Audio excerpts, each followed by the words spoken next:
Hello everyone, north east PSC में आप सभी का स्वागत है। जैसे कि एपीपीएससी ने मेंस का डेट अनाउंस कर दिया है 6 अप्रैल। तो इसी वजह से हम एपीपीएससी सीसी मेंस 2020 के पीवाईक्यूज लेके हाजिर हो चुके हैं। आज हम जीएस 2 के पीवाईक्यूज डिस्कस करेंगे।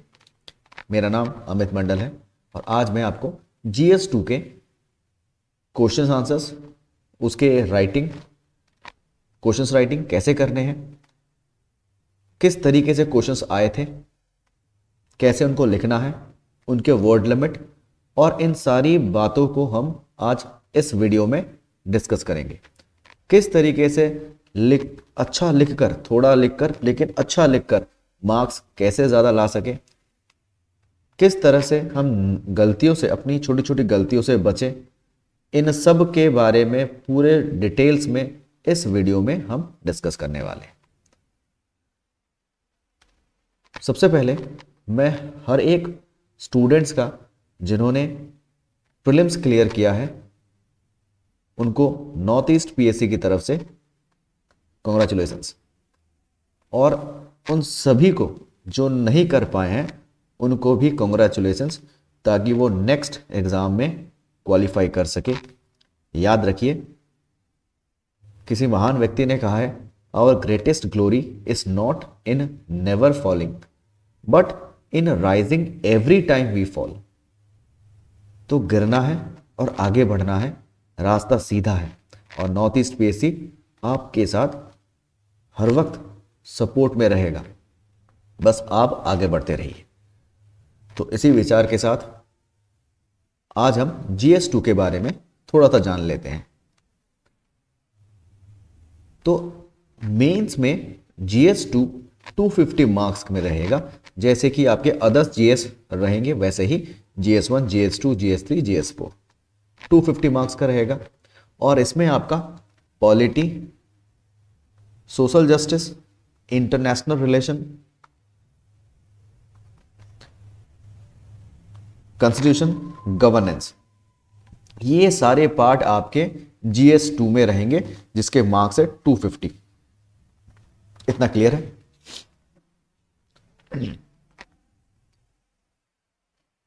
नेक्स्ट,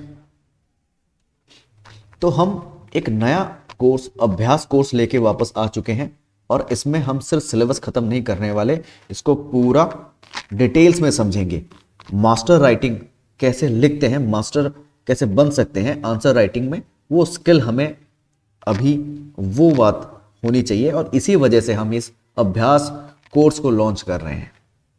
आप सभी से गुजारिश है कि आप इस वीडियो को देखिए, एंड तक देखिए और समझिए कि कैसे इसको हम क्वालिफाई कर सकते हैं, मेंस क्रैक कर सकते हैं। आई होप आप इस वीडियो से आज कुछ सीख पाएंगे। उसी विचार से इस वीडियो को स्टार्ट करते हैं।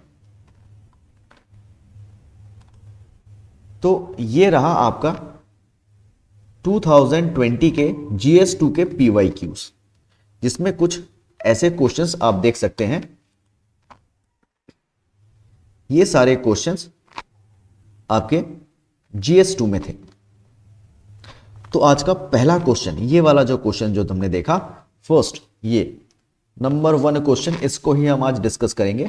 आज इन 20 क्वेश्चंस को हम डिस्कस करेंगे। तो पहला क्वेश्चन एपीपीएससी सीसी मेंस 2020 के पीवाईक्यूज GS2 के रिगार्डिंग।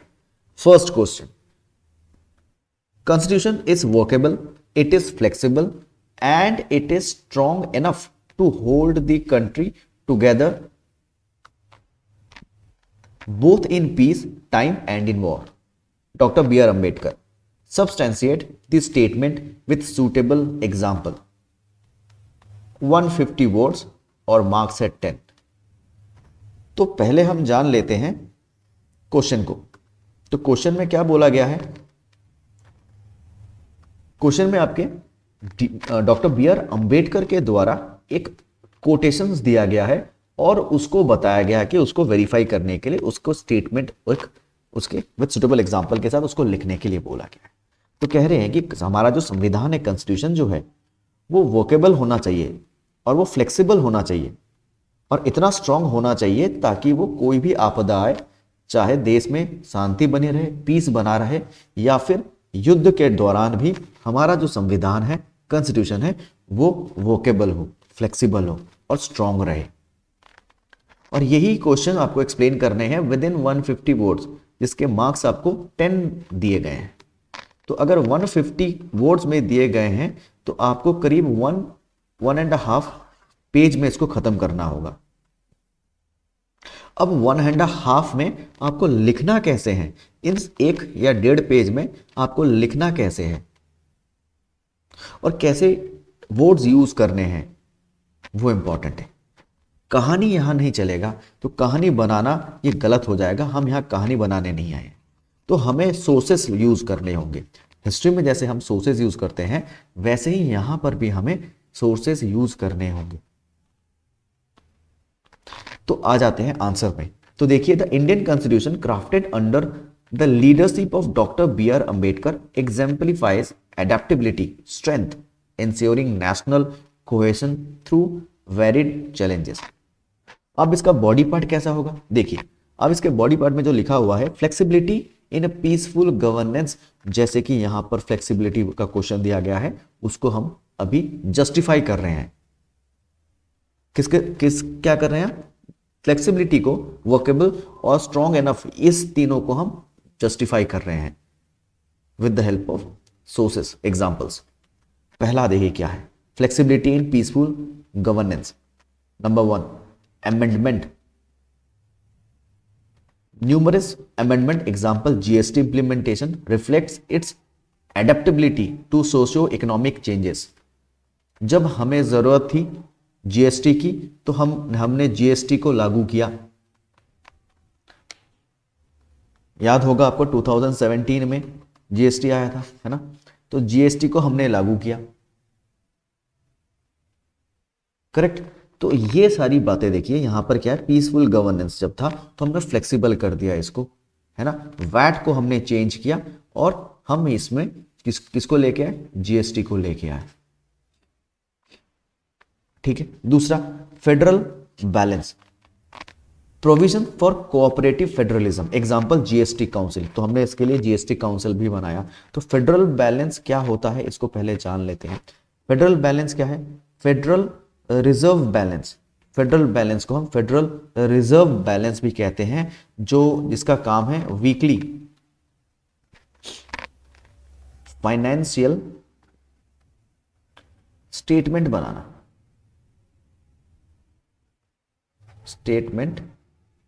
ठीक है। वीकली फाइनेंशियल स्टेटमेंट बनाना, यही फेडरल बैलेंस का काम है, जिसको हम फेडरल रिजर्व बैलेंस भी कहते हैं।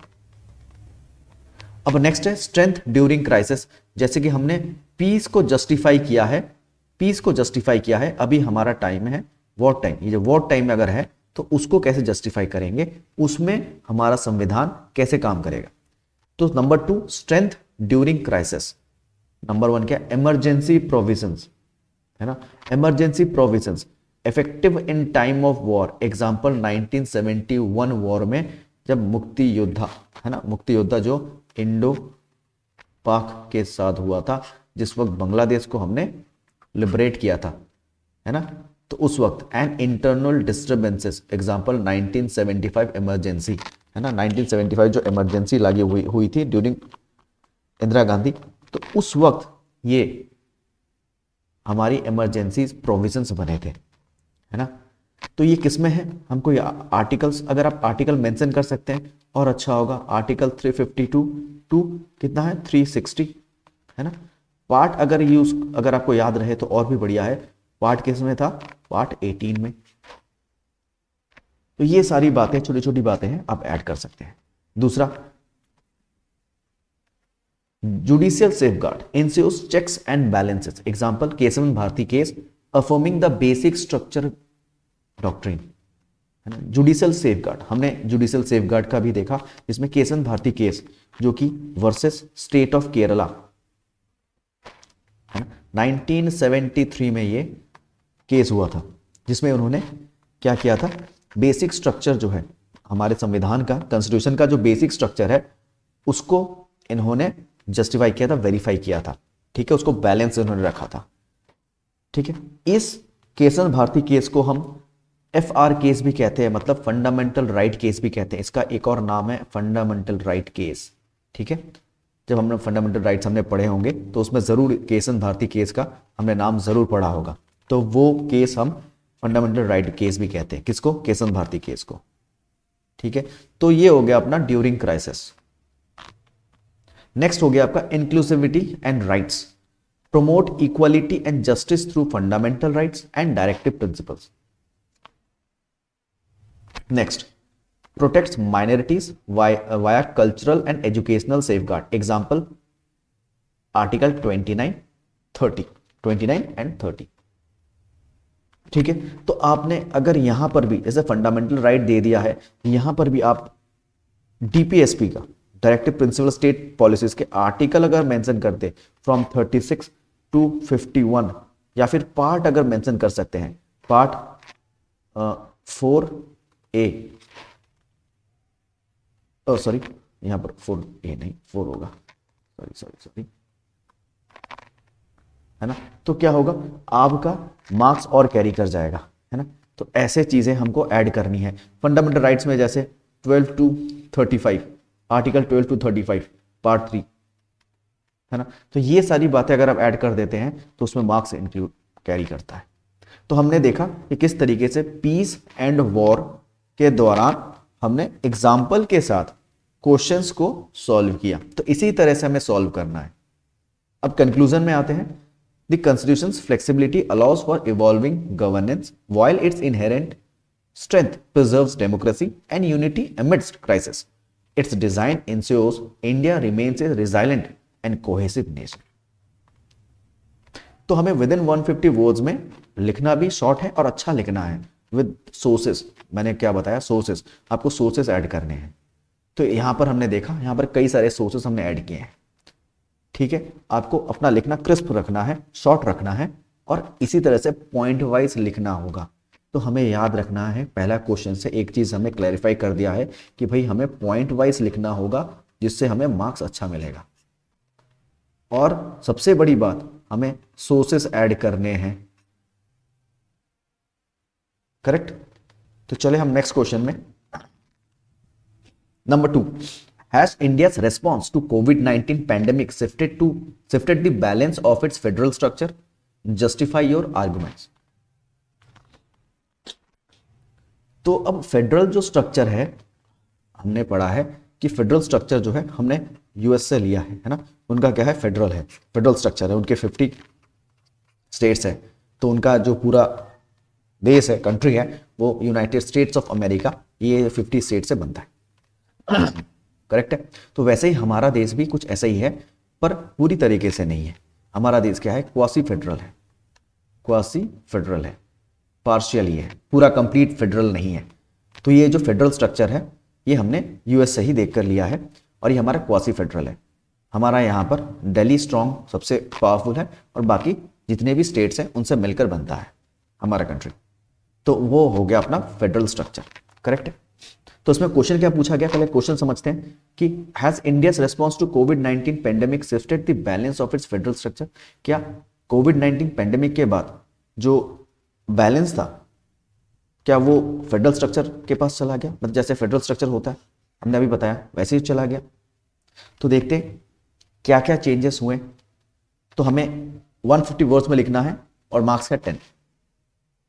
चलिए स्टार्ट करते हैं। इंडियाज रेस्पॉन्स टू कोविड-19 pandemic highlighted the intricate dynamics of its federal structure with both cooperative and competitive elements emerging between the center and states. Number 1, strengthen central role disaster management act 2005. तो हमने ऐसे situation में जैसे pandemic हो गया, उसमें हमने पहले से डिजास्टर मैनेजमेंट एक्ट 2005 के दौरान हमने अपना डिजास्टर टीम बना दिया गया था। Centralised decision making and nation wide lockdown enforcement, तो हमने पूरा सेंटर में, पूरे देश में एक लॉकडाउन जो था वो पूरा नेशन वाइड हमने इसको इन्फोर्स कर दिया था, ठीक है। दूसरा क्या, vaccine procurement and distribution initially centralised so causing a strong union role. हमें याद ही होगा कि हर मेडिकल स्टोर्स में, स्पेशली गवर्नमेंट स्टोर्स में, हमें फ्री में ये वैक्सीन्स मिले थे। कोवैक्सीन, कोविडशील्ड, आपको याद होगा। तो वो सारे वैक्सीन हमें मिले थे। ये किसके वजह से था? ये वैक्सीन प्रोक्योरमेंट एंड डिस्ट्रीब्यूशन। तो जब हमारी लॉकडाउन हुई, डिजास्टर हुआ एक, उसमें हमने डिजास्टर मैनेजमेंट एक्ट बना दिया था ऑलरेडी 2005 में, जो हमें बाद में बहुत हेल्प हुआ था, ठीक है। और बाद में हमने इसका वैक्सीन भी डिस्ट्रीब्यूट किया, जो कि हमारे सेंट्रल जो रोल है उसको दर्शाता है कि वो कितना स्ट्रेंथ है, वो कितना स्ट्रांग है। दूसरा, state autonomy challenges, limited fiscal autonomy due to delayed GST compensation, central control on movement and supply chains causing friction with states, ठीक है। तो स्टेट ऑटोनॉमी जो थी, स्टेट की जो उसमें चैलेंजेस हमें मिली, कुछ जगहों पर हमें क्या मिला, फिस्कल जो ऑटोनॉमी मिली, जिसके जीएसटी का जो कंपेंसेशन है वो डिलेड हुआ। साथ में क्या है कि हमारे जो सेंट्रल जो कंट्रोल जो मूवमेंट है उसमें भी थोड़ा, सप्लाई चेन्स में उसमें भी थोड़ी हमारे प्रॉब्लम्स हुई थी, जहां पर जो स्टेट की ऑटोनॉमी है वहां जो चैलेंजेस कुछ हमें मिले थे। Number 3, cooperative federalism, collaboration on health care infrastructure, testing and vaccine drives, state specific measures like Kerala's decentralisation model. तो हमने केरला के जो डिसेंट्रलाइजेशन मॉडल है उसके वजह से हमें और भी हेल्प हुआ। हमने वो जो केरला का जो मॉडल है डिसेंट्रलाइजेशन का, वो मॉडल हमने उस वक्त कोविड-19 के दौरान, उस पेंडेमिक के दौरान यूज़ किया था, जिसके वजह से क्या हुआ कि बहुत सारे हेल्प हमें हुई। साथ में हमारे हेल्थ केयर जो इंफ्रास्ट्रक्चर है वो हमने कोलैबोरेट किया, डिफरेंट हेल्थ केयर जो इंस्टीट्यूट्स हैं, और टेस्ट किया हमने, वैक्सीन हमने उसमें बनाई और पूरे देश में इसको भेजा गया, जिससे लाखों लोगों की जान बच गई। दूसरी बात, emerging asymmetry, larger states faced resources disparities compared to smaller centrally funded UTs. तो जो बड़े स्टेट्स हैं जैसे यूपी हो गया, ऐसे स्टेट्स में क्या है, रिसोर्सेज में थोड़ी प्रॉब्लम हुई, ठीक है। लेकिन जैसे यूटीज हो गए जो कि सेंट्रली फंडेड है, उनमें थोड़ा इजी हो गया, क्योंकि ये यूटीज जो हैं, यूनियन टेरिटरीज जो हैं, वो सेंट्रल फंडेड होते हैं, सेंट्रली उनको फंडिंग मिलती है ज़्यादा से ज़्यादा। तो इसी वजह से स्मॉलर और यूटीज में इनको हेल्प हुआ, और लार्जर जो स्टेट्स है उनको थोड़े रिसोर्सेस में फेस करना पड़ा, थोड़ी डिस्पैरिटीज हुई थी। तो इससे पता चलता है कि हमारा जो फेडरल स्ट्रक्चर है वो स्ट्रॉन्ग था उस वक्त भी। Conclusion, the pandemic temporarily shifted the federal balance towards centralization but underscored the need for cooperative federalism to address crisis effectively while respecting state autonomy। तो इससे हमें यह पता चल जाता है कि उस वक्त पैंडेमिक के दौरान फेडरल स्ट्रक्चर ही हम भरोसे पे थे, सेंट्रलाइज थे, सेंट्रल में भरोसे पे थे, लेकिन साथ में हमें कोऑपरेटिव फेडरलिज्म की भी जरूरत थी।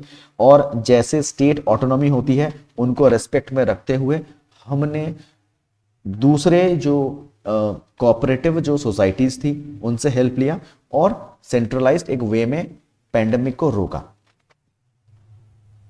तो कुछ इस तरीके से हमने देखा कि नंबर 2 क्वेश्चंस में हमने disaster management, vaccine procurement, state autonomy, cooperative federalism, ये सारी चीजें इसमें डाली, जिससे वजह से हमें क्या होता है कि ऐसे, और साथ में हमने केरला डिसेंट्रलाइजेशन ये वाला मॉडल भी हमने ये डाल दिया।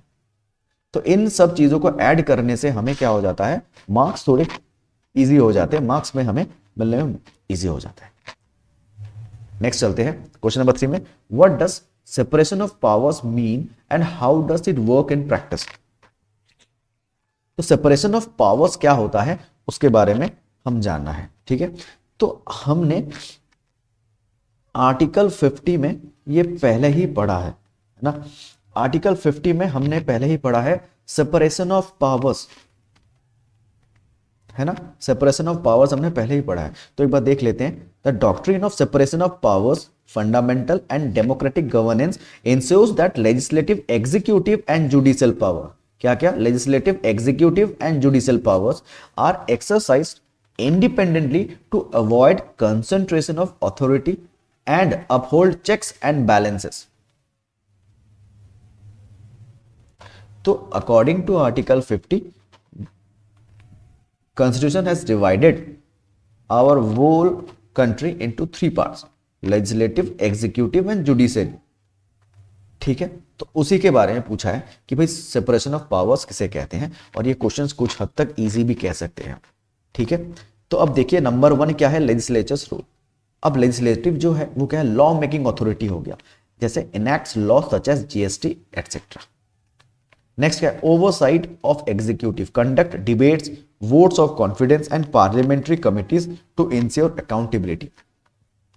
तो लेजिस्लेटिव में क्या हो गया, आपके जो लॉ मेकिंग हो गए, है ना, जैसे पार्लियामेंट हो गया, करेक्ट है, जैसे पार्लियामेंट हो गया, जैसे हमारे स्टेट लेजिस्लेटिव असेंबलीज हो गए, ये क्या करते हैं, ये लॉ मेकिंग बॉडीज हैं, ये लॉ बनाते हैं और साथ में ये डिबेट कंडक्ट करते हैं। लोकसभा राज्यसभा में क्या होता है, विधानसभा विधान परिषद में क्या होता है, हम डिबेट कंडक्ट करवाते हैं, हम वोट्स ऑफ कॉन्फिडेंस कंडक्ट करवाते हैं, पार्लियामेंट्री कमिटीज बनती है और वो क्या करती है, जैसे पब्लिक अकाउंट्स कमेटी हो गया, एस्टिमेट कमेटी हो गए, तो ऐसे कमिटीज क्या करते हैं, ये अकाउंटेबिलिटी संविधान में इंश्योर करवाते हैं कि अकाउंटेबिलिटी होनी चाहिए, है ना, कोई कुछ भी करे ऐसा नहीं चलेगा।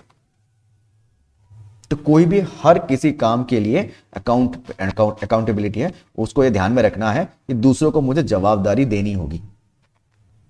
ठीक है, तो ये है लेजिस्लेटिव रोल।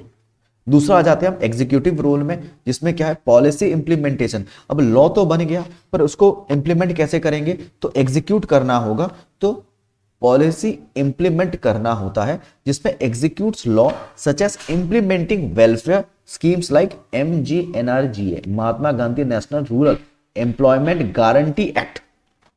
ये ठीक है, इन सब चीजें को एग्जीक्यूट करना होता है, जिसमें हम लोग जैसे यूपीएससी में, है ना, या फिर स्टेट में, जैसे हमारे अरुणाचल प्रदेश में एबीपीएससी में है, या कोई भी स्टेट में हो, इन स्टेट्स में क्या होते हैं, है ना, हमारे जो सिविल सर्वेंट होते हैं वो हो गए अपने एग्जीक्यूटिव पोस्ट, सिविल सर्वेंट्स होते हैं वो हो गए अपने एग्जीक्यूटिव पोस्ट, है ना, ये पॉलिसी इंप्लीमेंट करवाते हैं। फिर नेक्स्ट क्या, ordinance power, can legislate in emergencies, example promulgation ordinance under article 123। ठीक है, ये एग्जीक्यूटिव रोल है। अब एग्जीक्यूटिव का नाम आया है, वर्ड आया है, तो इसमें प्रेसिडेंट और साथ में स्टेट में हमारे गवर्नर, इनके पास दो पावर्स हैं। वो क्या है, ऑर्डिनेंस पावर। आर्टिकल 123 में कोई प्रेसिडेंट, जब हमने पढ़ा है, हमको पता है, हमने इसमें प्रीलिम्स में भी ये सब हमने किया था, है ना, क्लासेस में भी किए हैं। तो ऑर्डिनेंस क्या होता है, जब सपोज लोकसभा राज्यसभा में कोई भी एक सभा, कोई भी एक हाउस उस वक्त ऑफ है, बंद है, सस्पेंडेड है, उस वक्त प्रेसिडेंट को अगर कोई नया रूल बनाना है, अर्जेंटली एक नया कोई ऐसा कुछ काम आ गया है, वो बहुत अर्जेंट है, बहुत इंपॉर्टेंट है, उस वक्त सुनवाई करनी है, तो वो अपनी पावर यूज करता है जिसका नाम है ऑर्डिनेंस पावर, और 123 आर्टिकल 123 यूज करके वो लॉ क्या है, एग्जीक्यूट कर सकता है। सेम चीज गवर्नर के साथ भी है, 213 आर्टिकल 213 से वो एग्जीक्यूट कर सकता है, ये गवर्नर की पावर है। नेक्स्ट आ जाते हैं जुडिशियल रोल। जुडिशियल रोल में क्या है, जुडिशियल रिव्यू, जुडिशरी है, मतलब इसमें अपना सुप्रीम कोर्ट आ गया और हाई कोर्ट आ गए, और जितने भी लोअर कोर्ट्स हैं, है ना, वो भी आ गए, ये सारे जुडिशरी रोल में हैं, जिनका काम क्या है, जुडिशियल रिव्यू है। Ensures laws and actions align with the constitution, example striking down unconstitutional provisions. Next, guardian of rights, protects fundamental rights through ruling, example right to privacy.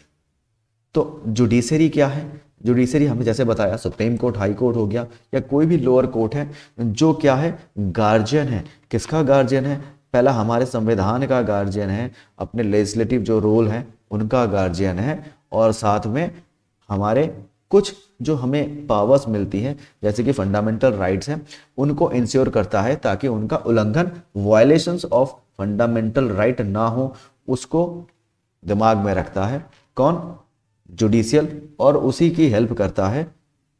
तो ये क्या है, अपना गार्जियन हो गया। ठीक है, जुडिशरी हो गया। नेक्स्ट क्या है, interdependence and challenges, overlap, executive influence on legislature via ordinance, judiciary's judicial activism in policy matter. ठीक है, तो एग्जीक्यूटिव का क्या है, influence on legislature via ordinance, और जुडिशरी क्या होता है, उसकी पॉलिसी मैटर्स होती है। ठीक है, instances of frictions, tension between judiciary and legislature over judicial appointment. कभी कभी क्या होता है, जुडिशरी और लेजिस्लेचर में भी थोड़ी प्रॉब्लम्स हो जाती है जुडिशियली अपॉइंटमेंट्स की वजह से। ठीक है, ओके, चलिए, तो अभी क्या है, हम ये पता चल गया कि ये तीनों जो पार्ट है, लेजिस्लेटिव, एग्जीक्यूटिव रोल और जुडिशियरी, ये सारे इंटरडिपेंडेंट है। तो कंक्लूजन में आ जाते हैं, the separation of powers is essential for good governance but its practical application involves notions coordinations among the organs to balance independence with interdependence. ठीक है, इंडिपेंडेंस विथ इंटरडिपेंडेंस। तो हमने देखा किस तरह से हमने इसको पूरा जस्टिफाई किया, साथ में कंक्लूजन के भी इंपॉर्टेंस है। अगर आप एक या दो लाइन जो भी आप लिख रहे हैं उसमें बहुत अच्छे से लिखना होगा ताकि वो कंक्लूजन भी सही हो। ठीक है, नेक्स्ट क्वेश्चन आ जाते हैं। सम of key features of Ireland's constitution were incorporated in the constitution of India. Identified those features and examine their significance. तो अभी क्या आयरलैंड के कॉन्स्टिट्यूशन के बारे में पूछा गया है और हमने क्या क्या संविधान से वहां से बोरो किया है उसके बारे में पूछा गया है। ठीक है, तो Indian constitution while unique draws inspiration from various global sources including Irish constitution of 1937. This borrowing enriched India's framework, tailoring it suit its diverse socio-political needs.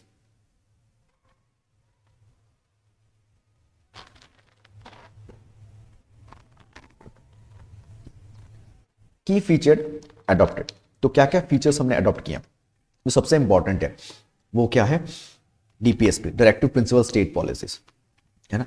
Inspired by Ireland, these principles, part 4, aim to establish social and economic justice. Okay, तो DPSP क्या है, non justiciable है, fundamental right की तरह पूरा different है। ये क्या है, ये कुछ राइट्स है given to the state government, given by the state government to the people of the particular state, है ना। तो ये हमने कहां से लिया था, ये हमने आयरिश कॉन्स्टिट्यूशन से 1937 से लिया है। Next, method of election for the president, है ना। अब हमने ये जो है उससे पहले ही हमने एक्सप्लेन कर चुके हैं, क्योंकि हमने डीपीएसपी पहले एक्सप्लेन कर चुके हैं, है ना, आर्टिकल्स भी हमने बता दिए। तो अभी हम नेक्स्ट में आ जाते हैं, methods of election for the president. तो हम डीपीएसपी का और एक्सप्लेन नहीं कर रहे हैं, मेथड्स ऑफ इलेक्शन जो नंबर 2 है उसको एक्सप्लेन करते हैं। चलिए, methods of election of the president. India adopted the Irish system of indirect elections through an electoral college. ठीक है, प्रेसिडेंट का हमने जो मेथड ऑफ इलेक्शन है वो आर्टिकल आपके 54 और आर्टिकल 55, ये दोनों हमने कहां से लिए हैं,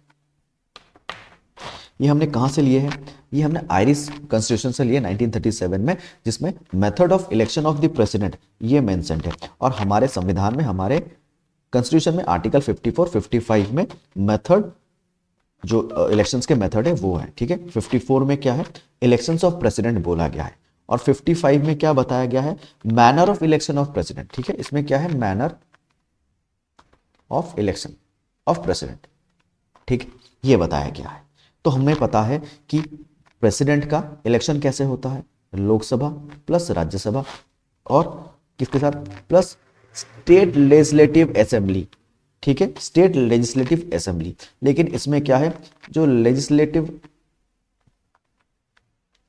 काउंसिल है वो इंक्लूड नहीं होता है। ठीक है, लेजिस्लेटिव काउंसिल है वो इंक्लूड नहीं होता है। ठीक है, साथ में आपका legislative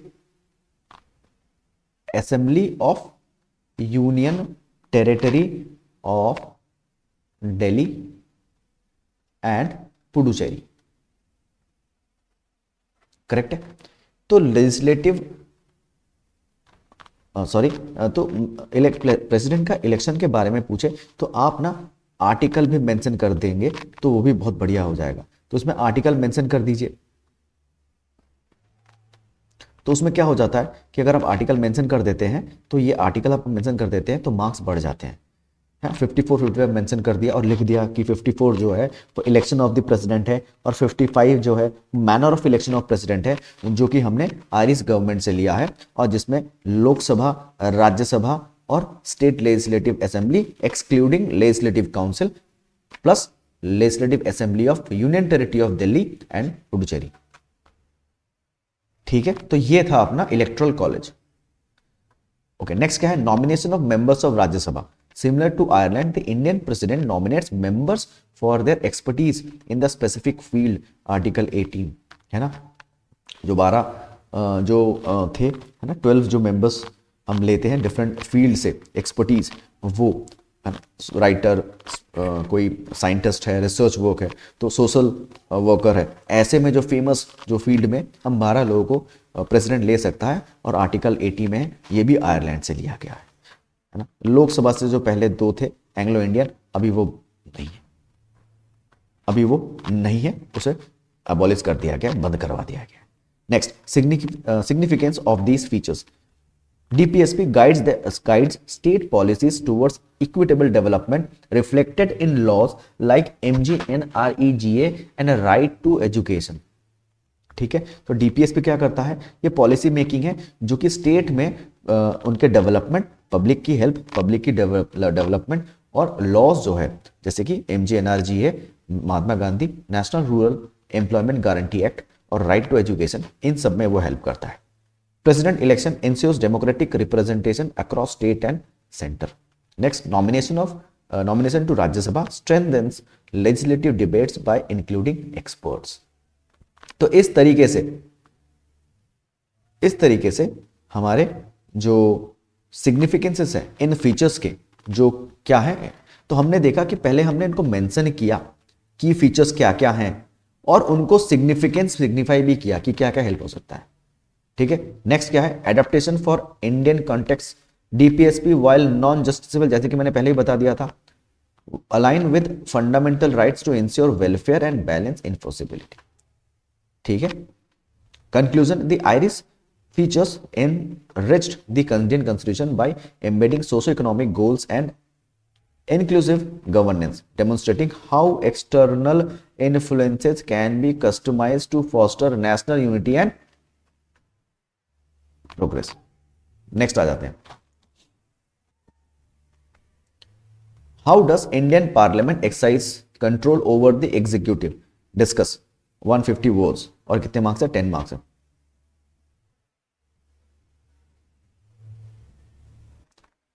okay, next, the Indian parliament as the cornerstone of democracy exercise significant control over the executive to ensure accountability and adherence to constitutional principles।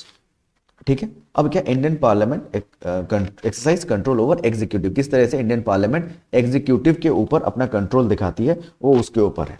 पहला क्या, legislative oversight, debate and discussion, enables scrutiny of policies and actions. तो हम क्या करते हैं, तो parliament जो है वो क्या करती है, कोई भी पॉलिसी हो, एक्शंस हो, उस पर क्या, इकोनॉमिक, जैसे डिबेट्स ऑन इकोनॉमिक पॉलिसीज, इस पे क्या करते हैं हम लोग, डिबेट करते हैं ना, हम इस पर डिबेट करते हैं और डिबेट करके ये पता करते हैं कि कहाँ गलतियां हैं, कहाँ स्क्रूटिनाइज करते हैं, कहाँ पर हमें सही करना होगा, ठीक करना होगा। करेक्ट है। नेक्स्ट क्या है, approval of laws. The executive can not implement policies without parliamentary approval of bills. तो एग्जीक्यूटिव जो है, एग्जीक्यूट जब तक नहीं कर सकता, कब तक नहीं कर सकता, जब तक पार्लियामेंट अप्रूव नहीं कर देती बिल्स। जब तक पार्लियामेंट अप्रूव नहीं करती, कोई एग्जीक्यूट नहीं कर सकता है।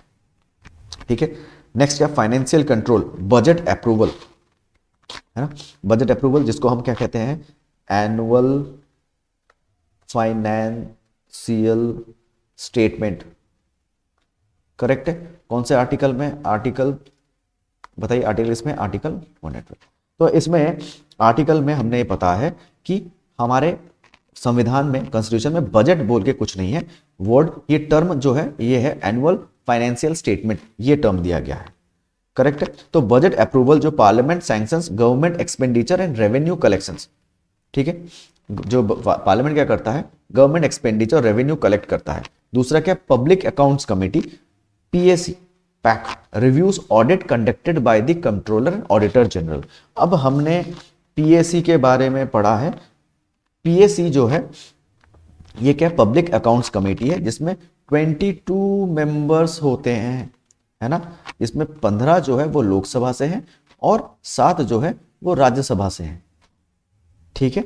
और इनका जो टर्म होता है ना, इनका जो टर्म होता है वो 1 ईयर का होता है। और इनका अपॉइंटमेंट कौन करता है? स्पीकर करता है। इनका अपॉइंटमेंट स्पीकर करता है, ठीक है। और ऑपोजिशन पार्टी का जो हेड होता है, मतलब जो हेड होता है पब्लिक अकाउंट्स कमेटी का जो हेड होता है वो ऑपोजिशन पार्टी का होता है। क्लियर है? तो ये पब्लिक अकाउंट्स कमेटी है, ठीक है। और ये क्या करती है? रिव्यू करती है, जो हमारी सीएजी है उसके जो रिपोर्ट्स है उसको रिव्यू करती है। Next, question hour and committees. Question hour, MPs interrogate ministers about their departments functioning. तो उसमें क्या होता है? क्वेश्चन कर सकता है कि डिपार्टमेंट का काम कैसे चल रहा है। और ये कैसे होता है? आपका 11 AM से 12 PM तक 1 घंटे का ये क्वेश्चन आवर रहता है। और ये मिनिस्टर्स को क्वेश्चंस करते हैं, क्वेश्चंस टू द मिनिस्टर्स, ठीक है। जैसे कि 0 आवर होता है, just after the question hour 0 hour started, 0 hour start हो जाता है, ठीक, क्वेश्चन के बाद। इसमें डिफरेंस क्या है? 0 आवर में अटमोस्ट इंपॉर्टेंट, जो बहुत इंपॉर्टेंट, जो कोई अर्जेंट, जो देश के लिए, कंट्री का कुछ इंपॉर्टेंट एक मैटर है, उसमें हम डिस्कस करते हैं, ठीक है। ये 12 से स्टार्ट हो जाता है, 12 to 1। ये 0 आवर होता है, जिसमें क्या हो जाता है? हम अर्जेंट इंपॉर्टेंट, जो इंपॉर्टेंट एक टॉपिक गवर्नमेंट नेशंस के रिलेटेड, वो उसमें डिस्कस होते हैं। तो क्वेश्चन आवर में और 0 आवर में थोड़ा मैं यहीं पर ही बता देता हूं। क्वेश्चन आवर में क्या होता है? 11 to 12 PM होता है। और इसमें क्या हो जाता है? इसमें क्वेश्चंस करते हैं टू द मिनिस्टर्स, है ना। मिनिस्टर्स को क्वेश्चंस किया जाता है कि वो क्या कर रहे हैं, कैसे कर रहे हैं, उसको वेरीफाई करने के लिए वो डिफरेंट क्वेश्चंस बनाते हैं, ठीक है। और 0 आवर में क्या होता है? ये अटमोस्ट इंपॉर्टेंट है, जो देश के रिलेटेड है, कुछ ऐसे अर्जेंट इंपॉर्टेंट है, उसको डिस्कस करना 0 आवर में, ठीक है। नेक्स्ट है standing committee, examine specific issues ensure detail oversight, ठीक है। वो स्टैंडिंग कमेटी रहती है जो क्या करती है? स्पेसिफिक जो इशूज हैं, जो प्रॉब्लम्स हैं, तो उनको वेरीफाई करना, जो कि सपोज फाइनेंस के रिलेटेड है या फिर ऐसा कुछ प्रॉब्लम है जो कि कुछ इंपॉर्टेंट है, स्पेसिफिक है, उसको डिटेल में ओवरसाइट, डिटेल में ओवरव्यू करना, ठीक है।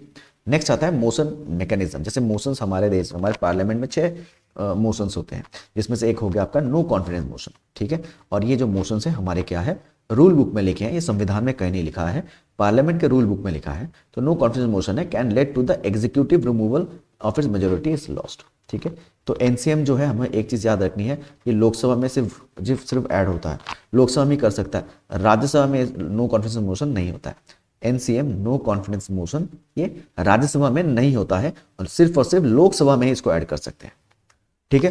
Adjournment motions highlights urgent government failure, जो गवर्नमेंट का कोई फेलियर है, अभी रूलिंग पार्टी में कुछ प्रॉब्लम्स आ रही हैं, तो विरोधी दल जो है वो क्या करेगा? एडजॉर्नमेंट मोशंस रखेगा, जो अकाउंटेबिलिटी की क्या हो रहा है, क्यों हो रहा है, कैसे हो रहा है, ये बताओ, ठीक है। तो ये हो गया अपने मोशंस मैकेनिज्म्स। नेक्स्ट क्या है? Judicial linkage, actions of the executive can be questions through impeachment motions, example जजेस और द प्रेसिडेंट। तो उसमें क्या जुडिशियल लिंकेज होते हैं कि उसमें क्या है कि एग्जीक्यूटिव क्वेश्चंस करते हैं, मतलब जो एग्जीक्यूटिव के जो एक्शंस है उस पर क्वेश्चंस उठते हैं, ठीक है। जो एग्जीक्यूटिव है उस पर क्या क्या क्या कर रहा है, उसके एक्शंस क्या हैं, उसने क्यों किया है, उस पर क्वेश्चंस उठते हैं। और इससे क्या होता है? इम्पीच भी किया जा सकता है। जैसे हम जज को या फिर प्रेसिडेंट, ये एग्जीक्यूटिव पावर्स है, एग्जीक्यूटिव एग्जीक्यूट करते हैं, है ना, कोई भी पॉलिसीज एग्जीक्यूट करते हैं, इन पे क्या है? हम क्वेश्चंस उठा सकते हैं कि ये क्यों किया, ये जज ने क्यों किया, ये प्रेसिडेंट ने क्यों किया है। जब फाइनली जब पता चलता है कि नहीं ये गलत है या सही है, अगर गलत है तो उनको हम इम्पीच भी कर सकते हैं, उनको निकाल भी सकते हैं, ठीक है। तो कंक्लूजन क्या है? Parliaments multi faceted control mechanism, legislative, financial, procedural maintain a system of checks and balances ensuring that the executive remains accountable and transparent in its governance, ठीक है। तो इंडियन जो पार्लियामेंट है वो एग्जीक्यूटिव जो पार्ट है उस पर क्या होता है? उसमें भारी होता है, उस पर हावी होता है और कंट्रोल करता है। कौन? Indian parliament. किसको? Executive post. नेक्स्ट आ जाते हैं, farmers groups associations have limited role in shaping India's agricultural policy. तो एग्रीकल्चरल पॉलिसी बहुत इंपॉर्टेंट है, इसमें क्वेश्चंस पूछे जा सकते हैं। Farmers group associations and India's agricultural policy.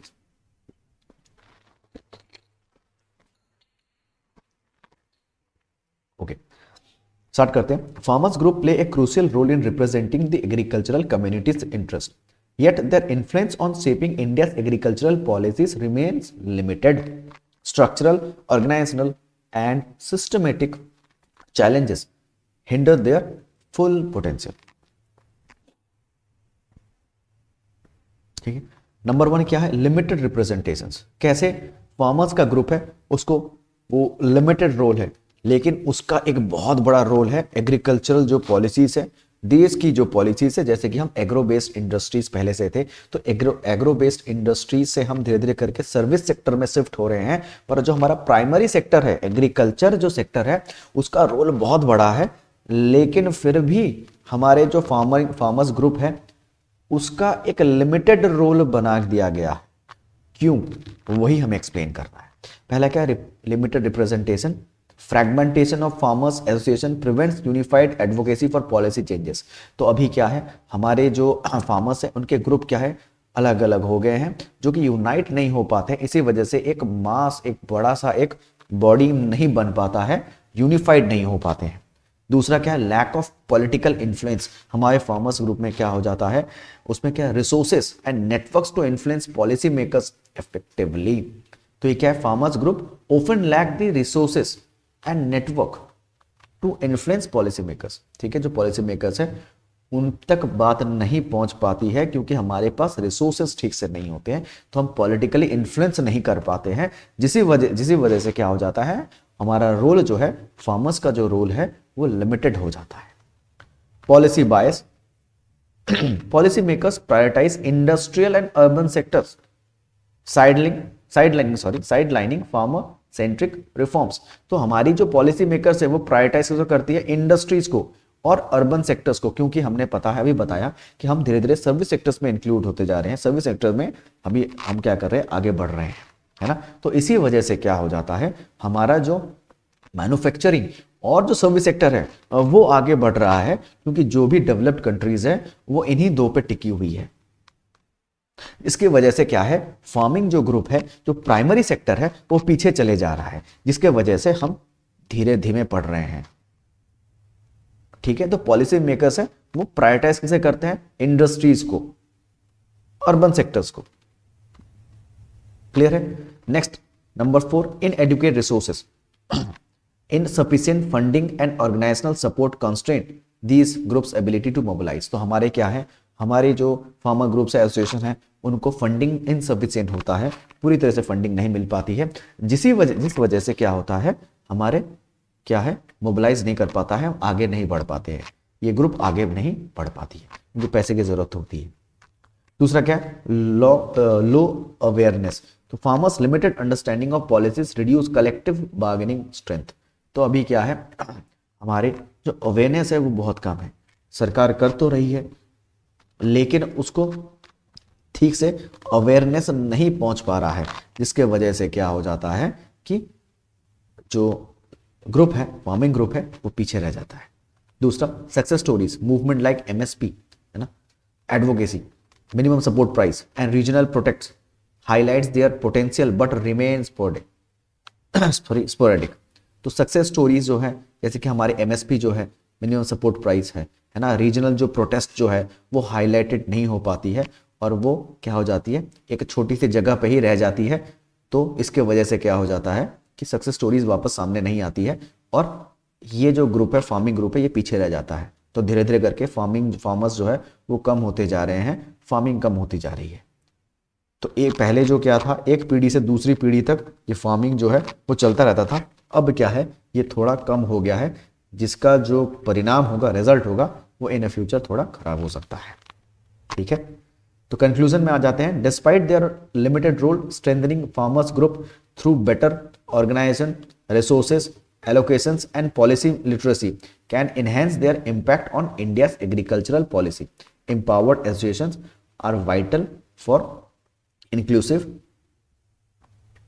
Farmer focused reforms. तो अभी हमें क्या है कि इतना लिमिटेड रोल होने के बावजूद भी हमारे देश में एग्रीकल्चर का एक बहुत बड़ा रोल है, ठीक है। और हमें अगर एग्रीकल्चर को और आगे बढ़ाना है तो हमें उसको सपोर्ट करना और फार्मर सेंट्रिक होना होगा, फार्मर्स पे फोकस्ड होना होगा, उन पे रिफॉर्म, उन पे पॉलिसी मेकिंग करना होगा, तब जाके एक इम्पैक्ट पड़ेगा इंडिया एग्रीकल्चर पॉलिसी में, नहीं तो डूब जाएगा। और ये हमारे देश के लिए बहुत बड़ा एक नेगेटिव इम्पैक्ट बन सकता है, हो सकता है इन फ्यूचर, ठीक है। नेक्स्ट क्वेश्चन आते हैं। Examine the importance of Article 326 of the Constitution and the Representation of the People Act 1950 and 1951, which are regarded as the key pillars of electoral exercise. बहुत इंपॉर्टेंट है ये question. Importance of article 326 और representation of people act 1950-1951, दोनों को समझते हैं। पहले article 326 को समझ लेते हैं। आर्टिकल 326 क्या है? यूनिवर्सल सफरेज है ना, यूनिवर्सल सफरेज है। 61st अमेंडमेंट, हमारा 61st अमेंडमेंट 1988, जिसमें क्या किया था, 21 ईयर्स जो था उससे कम करके हमने 18 ईयर्स का वोटिंग राइट्स रख दिया था, है ना। 61st अमेंडमेंट 1988, सेम वही, ओके। तो यूनिवर्सल सफरेज आर्टिकल 326, उसमें क्या कहा गया है? Grants voting rights to all citizens above 18 years, fostering inclusivity and equality. दूसरा, ensures diversity, diverse participation, enriching the democratic process. तो यूनिवर्सल सफरेज में हमने क्या है, वोटिंग राइट्स दी गई हैं 18 से जो ऊपर है, 18 या 18 से जो ऊपर है उनको, और इक्वलिटी बनी रहे, यही यूनिवर्सल सफरेज आर्टिकल 326 का यही मेन मुद्दा है। दूसरा क्या है? इंश्योर्स डाइवर्स पार्टिसिपेशन, बहुत जगह से, अलग अलग जगह से, भिन्न भिन्न प्रांत से लोग आए, जुड़े, और हमारी जो डेमोक्रेसी है उसको बढ़ाए रखे, उसको फूले फले और बढ़ते रहे, ये प्रोसेस आगे बढ़ते रहे, यही यूनिवर्सल सफरेज का मेन काम है, ठीक है। आर्टिकल 326 का यही मेन मोटो है, यही मेन उद्देश्य है। Next, number 2, representation of the people act 1950, बहुत इंपॉर्टेंट है, बहुत ही ज्यादा इंपॉर्टेंट है। Governs the preparation and maintenance of electoral rolls, okay. अगर एक बात में, एक ही सेंटेंस में बोला जाए, इसका मेन उद्देश्य क्या है, मेन मोटो क्या है? 1950 people's act, representation of people act, क्या बताया जा रहा है? Allocation of seats, delimitation of constituencies for the purpose of elections, qualification of voters at such elections, यही आपका representation of the people act 1950 है, ठीक है। जिसमें ये बोला गया है, governs the preparation and maintenance of electoral rolls, defines constituency boundaries to ensure equitable representations, ठीक है। और नंबर 3 में क्या बोला गया? Representation of the people act 1951 में ये एक्चुअली में क्या है, ये corruption and other illegal activities related to elections, ठीक है। साथ में एनी डिस्प्यूट्स और disqualification of member of parliament, ये 1951 में है। तो इसमें क्या बोला गया है, देखिए, establish procedures for free and fair election, कोई करप्शन नहीं होना चाहिए, free and fair election. Next, provides remedies for addressing electoral malpractices and disputes, ठीक है। ये बहुत इंपॉर्टेंट है, ये क्वेश्चन नंबर 7, आप इसको मार्क करके रखिए, ये बहुत इंपॉर्टेंट है। नेक्स्ट, अब कंक्लूजन में आते हैं। These provision safeguards India's democratic ethos by ensuring participatory and transparent electoral process, continuous reforms and efficient implementation can further enhance electoral integrity and public trust in democracy. Next आ जाते हैं, discuss the role of functions of the information commissions as per the right to information, important question, Act 2005, and identify the constraints the commissions confront in implementing RTI Act. Role and functions of Information Commission under RTI Act 2005, ठीक है। तो ये है क्या? RTI क्या है? Is a law that gives citizens the right to access information for public authorities. ठीक है, अकाउंटेबल है गवर्नमेंट, क्या हो रहा है, हर एक सिटीजन को हक है जानने का, ट्रांसपेरेंट होना होगा गवर्नमेंट को। तो ट्रांसपेरेंसी के लिए, अकाउंटेबिलिटी के लिए राइट टू इंफॉर्मेशन ये 2005 में बनाया गया था।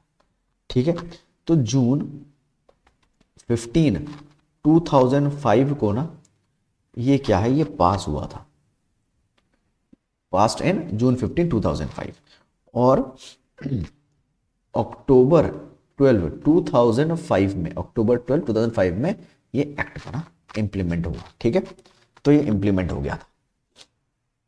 इसका गोल क्या है, अगर कोई पूछे भाई इसका गोल क्या है, इसका मेन गोल अभी बताया, फिर से बता देता हूं। गोल क्या है, to promote transparency and accountability,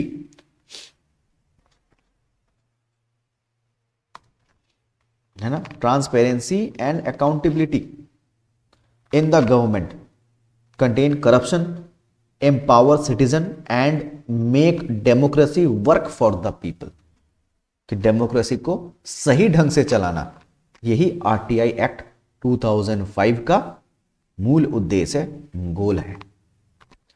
ठीक है, number 1 hearing appeals and complaints, क्या क्या काम है 2005 एक्ट, आरटीआई एक्ट 2005 का क्या क्या काम है।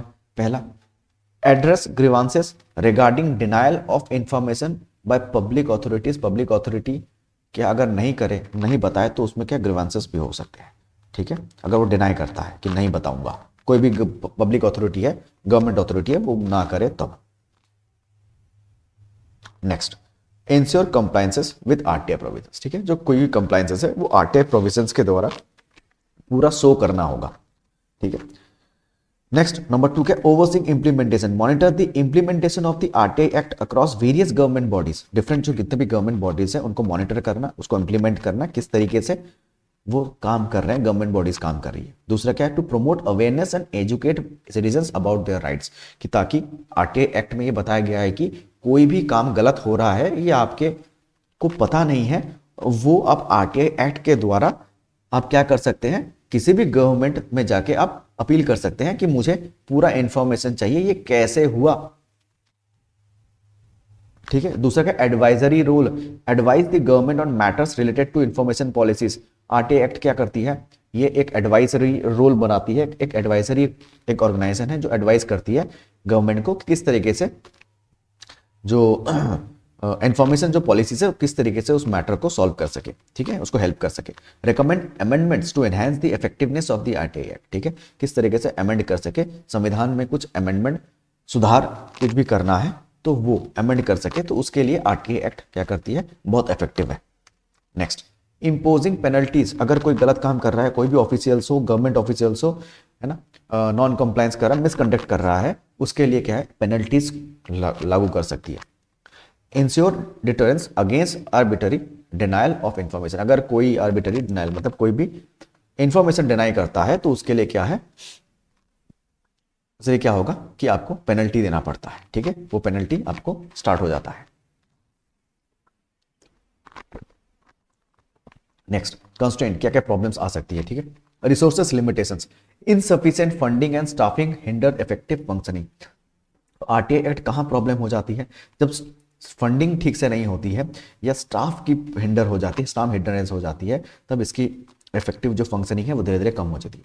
ठीक है, बैकलॉग ऑफ केसेस, जब केसेस बहुत ज़्यादा है, हाई वॉल्यूम ऑफ अपील्स हो जाती है और जस्टिस जो है वो डिले हो जाता है, डिलीवरी में डिले हो जाता है, तब क्या होता है, बैकलॉग्स रह जाते हैं, जिसकी वजह से आरटीआई क्या है वो भी पीछे हो जाती है।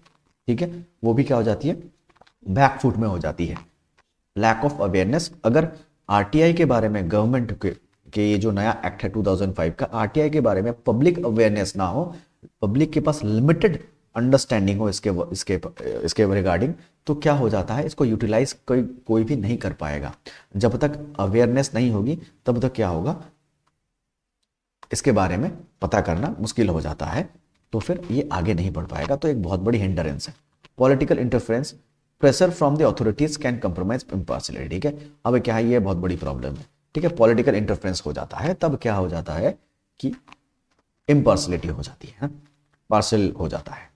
ठीक है, नेक्स्ट कंक्लूजन में आ जाते हैं। Information commission play a crucial role in upholding the RTI act by ensuring transparency and accountability, addressing constraints like resources deficits and political interference is essential to enhance their efficacy and foster a more informed and participative democracy। ठीक है, तो ये था अपना RTI 2005 का act. ठीक है, important है, बहुत इंपॉर्टेंट है। नेक्स्ट आ जाते हैं, analyse the power of the national human rights commission and critically examine its role in upholding human rights in the country. Powers and role of national human rights, NHRC। ठीक है, तो NHRC जो है ये क्या है आपके सेक्शन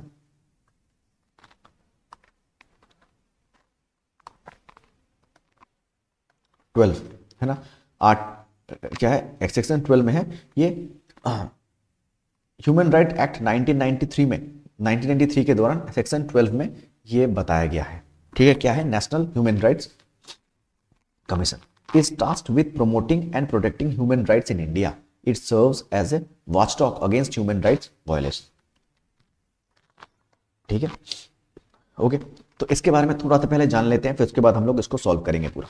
तो देखिए ये क्या है, हमने अभी पढ़ा कि जो ह्यूमन राइट्स जो है वो हमारे ह्यूमन जो राइट्स है उसको प्रमोट करती है, उसको सेफगार्ड करती है। ठीक है, वॉचडॉग है कि ताकि वायलेट ना हो, हमारे जो राइट्स हैं वो वायलेट ना हो, ये नेशनल ह्यूमन राइट कमीशन का काम है। ठीक है, तो इसका एक सिलेक्शन टीम होता है, इसका एक सिलेक्शन टीम होता है जिसमें कौन होते हैं, PM होते हैं और ये चेयरमैन होते हैं। ठीक है, ये चेयरमैन होते हैं और साथ में कौन कौन होते हैं, स्पीकर होते हैं, लोकसभा के स्पीकर, और कौन हो सकते हैं, और हो सकते हैं आपके यूनियन होम मिनिस्टर। ठीक है, और कौन हो सकते हैं, डेप्यूटी चेयरमैन हो सकते हैं, डेप्यूटी चेयरमैन कौन, किसके, ऑफ राज्यसभा, और कौन हो सकते हैं, लीडर्स ऑफ ऑपोजिशन पार्टी। ठीक है, in both houses of the parliament. ठीक है, तो ये सारे क्या हो जाते हैं, सिलेक्शन टीम बनाते हैं, ये एक सिलेक्शन टीम बनाते हैं। क्लियर है, और ये सिलेक्शन टीम क्या करते हैं, फिर प्रेसिडेंट को रिपोर्ट देते हैं। ठीक है, ये है नेशनल ह्यूमन राइट कमीशन का पूरा टीम। अब क्या क्या फंक्शंस हैं वो सुन लेते हैं, जान लेते हैं। नंबर 1 क्या, investigate powers, can investigate human rights violation by public servants और negligence in preventing such violations, issue recommendations for relief and remedies to victims. तो जो भी विक्टिम्स हैं वो उस पर अगर वो आते हैं, वो अपनी प्रॉब्लम्स लेके आते हैं, तो ह्यूमन राइट्स कमीशन उस पर इन्वेस्टिगेट करती है और उसके वायलेट जो हुआ है, जो नेग्लिजेंस हुआ है, उसको प्रिवेंट करने की कोशिश करती है। साथ में क्या है, उसको रिलीफ और रेमेडीज उस विक्टिम को देने की हेल्प करती है। दूसरा, advisory rule advises the government on policies and law to strengthen human right protection. और क्या है, recommends measures to ensure compliances with international human right treaties. ठीक है, अगर इंटरनेशनल ह्यूमन राइट्स जो है उसके साथ भी हम क्या करते हैं, एक ब्रिज बनाए हुए हैं, ट्रीटीज होती हैं, जिसके वजह से क्या है, हमारे जो नेशनल ह्यूमन राइट्स हैं स्टेट अपने इंडिया के, वो और स्ट्रॉन्ग बनाने के लिए। ठीक है, judicial reviews has quasi judicial authority to summon witnesses and require production of evidence. अगर ऐसा कुछ होता है तो अथॉरिटी क्या करती है, समन करती है और विटनेस को बुलाती है और एविडेंस की मांग करती है। साथ में can approach courts for enforcement of right. तो नेशनल ह्यूमन राइट्स क्या कर सकती है, ये कोर्ट को अप्रोच कर सकती है और अपने जो राइट्स हैं उसको इन्फोर्स करने के कहती है, कि वो मांग करती है कि इन्फोर्स करे हमारे राइट्स। दूसरा, awareness and training conduct human rights education and awareness campaigns. ये जगह जगह पर स्कूल कॉलेजेस में, यूनिवर्सिटीज में ये क्या करते हैं, ह्यूमन राइट्स जो है एजुकेशन, उसका अवेयरनेस, मास अवेयरनेस का कैंपेन करती है। Collaboration with the NGOs and civil society for capacity building. ठीक, नेक्स्ट क्या है, चैलेंजेस इसमें क्या क्या जाते हैं, लिमिटेड इन्फोर्समेंट पावर्स। तो इसमें प्रॉब्लम एक आ जाती है कि इसमें जो लिमिटेड जो पावर्स है ना, वो recommendations are not binding reducing their impact. तो ये बाइंडिंग नहीं हो जाती है, तो ये इन्फोर्समेंट पावर जो वो लिमिटेड है, इसके वजह से ये चैलेंजेस आते रहते हैं। किसको? नेशनल ह्यूमन राइट्स कमीशन को। Resources constraints, insufficient staff, budget hinder, ये हमारी एक बहुत बड़ी प्रॉब्लम है। दूसरा क्या है? Jurisdictional limitations, can not investigate cases involving arm forces directly. Arm forces में डायरेक्टली आप इंक्लूड इसमें इन्वॉल्व नहीं हो सकते हैं, क्योंकि एक जुडिशियल रेस्ट्रिक्शंस है, ये आप उसमें नहीं सकते। तो इसमें इन्वेस्टिगेट पूरी तरह से फुल्ली आप इन्वेस्टिगेट नहीं कर पाएंगे। दूसरा क्या है? Political influence, independence can be undermined by governmental interferences. तो इसमें क्या है कि पॉलिटिकल जो पार्टीज है वो इंक्लूड हो जाती है, इसमें इन्वॉल्व हो जाती है। तो कई जगहों पर पूरी तरीके से नहीं हो पाता है, पब्लिक को जो चाहिए वो नहीं मिल पाता है, क्योंकि इसमें पॉलिटिकल पार्टीज इन्वॉल्व हो जाती है। Conclusion, while the NHRC has contributed significantly to safeguarding human rights, addressing its limitations is crucial to enhance its effectiveness. Strengthening enforcement powers and ensuring its autonomy can make it a more robust protector of human rights in India. Number 10 question, utility of information and communication technology in a public distribution system has created both benefits and challenges for the beneficiaries. ठीक है, तो अभी हमें जानना है information and communication technology किस तरीके से पीडीएस पब्लिक डिस्ट्रीब्यूशन सिस्टम, या फिर आप कह सकते हैं अपने जो राशन जो होता है उसमें कैसे हेल्प होती है, ये बताया गया है। ठीक है, तो अब क्या है? Utility of ICT in public distribution system, PDS, benefits and challenges. The integration of information communication technology into PDS has improved efficiency, transparency, accessibility, but it is also present challenges for beneficiaries. अब क्या क्या benefits हैं इसको जान लेते हैं। ठीक है, लेकिन उससे पहले हम थोड़ा सा क्या करेंगे ना, आईसीटी को थोड़ा जान लेते हैं। आईसीटी एक्चुअली क्या है? ये इसका क्या है? Use of technology to store, access, transmit and communicate information, ये होता है आईसीटी का मेन काम।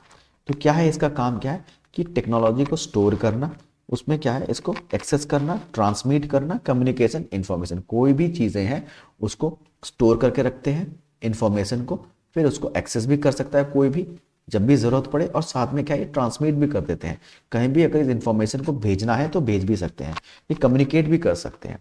तो यही मेन आईसीटी का मेन काम है। इसमें क्या है? Different computers, softwares, networking systems, digital camera, cell phones, wireless network, video conference, social networking, internet etcetera include होते हैं। ये इन चीज़ों के लेकर, इन हार्डवेयर्स को लेकर ये पूरे सिस्टम को चलाते हैं। तो ये है अपना इंफॉर्मेशन कम्युनिकेशन टेक्नोलॉजी। अब इसके बेनिफिट्स क्या हैं? अब टेक्नोलॉजी है तो उसमें क्या है? ट्रांसपेरेंसी रहेगी, minimising leakages and pilferages through digital monitoring and food grain distribution. किस तरीके से जो पीडीएस है वो हर जगह पर पहले पहुंचता नहीं था ठीक से, लेकिन अब क्या है उसको पूरी तरीके से डिजिटलाइज किया गया, डिजिटल किया गया है with the help of ICT. तो ये ट्रांसपेरेंसी भी रहेगी। दूसरा क्या? Efficiency, automates process like beneficiaries identification and stock management, reducing delays, accountability, enables real time tracking of transaction, कब ये निकला, यहाँ से स्टोर से निकला, गाड़ी निकल चुकी है और पीडीएस जो स्टोर्स में जाएगी उसके पूरे डिटेल्स क्या है रियल टाइम हमें रहता है। तो ये कॉम्प्लायंसेस में स्टेक होल्डर्स जो है उनके कॉम्प्लायंसेस में रहते हैं, तो उसमें क्या हो जाएगा उसके रिकॉर्ड्स रहते हैं, तो इजी हो जाता है कि भाई कब निकला है, मेरे एंड से ये निकल चुका है, वहां तक पहुंच जाना चाहिए, इस टाइम पे निकल चुका है। Accessibility, online grievances mechanism empowers beneficiary report issue swiftly. ठीक है, तो कोई भी रिपोर्ट आ रहा है, कोई भी प्रॉब्लम्स आ रही है तो जल्दी से जल्दी उसको स्विफ्टली उसको पहुंचा सके, और जो कस्टमर्स हैं उनको क्या है, उनको जल्दी से जल्दी उनकी प्रॉब्लम सॉल्व हो सके। ये accessibility with the help of ICT ये हम टेक्नोलॉजी के थ्रू से लेके आए हैं। लेकिन क्या क्या प्रॉब्लम्स, चैलेंजेस क्या है, ये भी जानना जरूरी है ना, क्योंकि यहाँ पर बहुत बेनिफिट्स और चैलेंजेस दोनों ही पूछा गया है, बहुत अच्छा क्वेश्चन दिया गया है। तो चैलेंजेस क्या है आईसीटी का? पहला क्या? डिजिटल डिवाइड है, limited access to technology in rural areas. जैसे कि हमको पता है कि वल्नरेबल जो हमारी पॉपुलेशन है, ठीक है, और वहाँ पर छोड़ के जो जितने भी रूरल एरियाज है ना, शहरों को छोड़कर रूरल एरियाज में क्या है बहुत जगहों पर टेक्नोलॉजी का एक बहुत बड़ी प्रॉब्लम है। है ना, टेक्नोलॉजी की बहुत बड़ी प्रॉब्लम है। तो यहाँ ऐसी जगह पर क्या हो जाता है, प्रॉब्लम हो जाता है। ठीक है, technical glitches, errors in biometric authentication बहुत बार नहीं हो पाता है। Server down time disturb service delivery, तो इसमें क्या हो जाता है, सर्वर डाउन होता है तो प्रॉब्लम्स आ जाती हैं। डाटा प्राइवेसी कंसर्न्स, अच्छा, risk of misuse of personal information, अगर कोई ऐसा बंदा है जो क्या कर सकता है, डेटा जो प्राइवेसी है उसको वो मिसयूज कर सकता है। आधार लिंक्ड जो सिस्टम है, आजकल सभी आधार लिंक्ड है, तो उसी वजह से क्या हो जाता है, उसको डाटा प्राइवेसी एक बहुत बड़े कंसर्न है। Okay, capacity gaps, lack of digital literacy among beneficiaries and PDS staff hampers adoption. तो ये सारी चीज़ें हैं जो क्या है, डिजिटल लिटरेसी नहीं होने के कारण के वजह से अब क्या है, बहुत लोग इसके पीछे पड़े हैं, क्योंकि पहले से ही हम पेजेस में लिखकर ऐसा ही डायरी मेंटेन करना, रजिस्टर मेंटेन करना यही करते थे, तो बहुत लोगों को आदत नहीं है। टेक्नोलॉजी से हम एक साथ नहीं, पैरेलली हम नहीं जा पाए हैं। तो अभी का जनरेशन क्या है, ये मैंडेटरी है, जिसमें आपको टेक्नोलॉजी जानना पड़ेगा, आना ही होगा। तो इसके वजह से क्या, कंप्यूटर भी नॉलेज से जानने की ज़रूरत है। इसी वजह धीरे धीरे क्या है, चेंजेस आ रहे हैं, लेकिन ये एक चैलेंजेस हैं, तो इसी वजह से इन चैलेंजेस को हमें पढ़ना होगा। ठीक है, नेक्स्ट आ जाते हैं question. The positive interventions by the self help group SHG has transform the socio economic development of rural India. Okay, self help group जो है and socio economic transformation in rural India, ये हमें थोड़ा सा ध्यान से सुनना है। ओके, तो सेल्फ हेल्प ग्रुप जो क्या है, ये आपको पता होगा कि सेल्फ हेल्प ग्रुप है, इंडिया में 1984 में आया था। ठीक है, और अब एक और इम्पॉर्टेंट बात है कि नबार्ड जो है ना, नबार्ड जो है एग्रीकल्चर का जो हेड है नबार्ड, इस नबार्ड ने 1992 में they form SHG bank linkage project. तो इन्होंने क्या किया था, एक सेल्फ हेल्प ग्रुप बैंक खोला था। ठीक है, which is today's world largest micro finance project. ये आज का क्या, सबसे वर्ल्ड का सबसे लार्जेस्ट माइक्रो फाइनेंस बनाया है, जो कि 1992 में इन्होंने सेल्फ हेल्प ग्रुप के साथ एक पार्टनरशिप किया था। तो आज के दिन में ये सबसे बड़ा, वर्ल्ड का सबसे लार्जेस्ट माइक्रो फाइनेंस प्रोजेक्ट के रूप में। ठीक है, तो सेल्फ हेल्प ग्रुप है क्या, ये सेल्फ हेल्प ग्रुप होता क्या है, ये एक प्राइवेट ऑर्गेनाइजेशन है ना, और ये गवर्नमेंट के साथ ऐड हो गया है बहुत जगहों पर, जिसके वजह से क्या हो जाता है कि कई तरह के नॉन गवर्नमेंट या फिर गवर्नमेंट भी कह सकते हैं, बहुत जगहों पर ऐसे poverty management programmes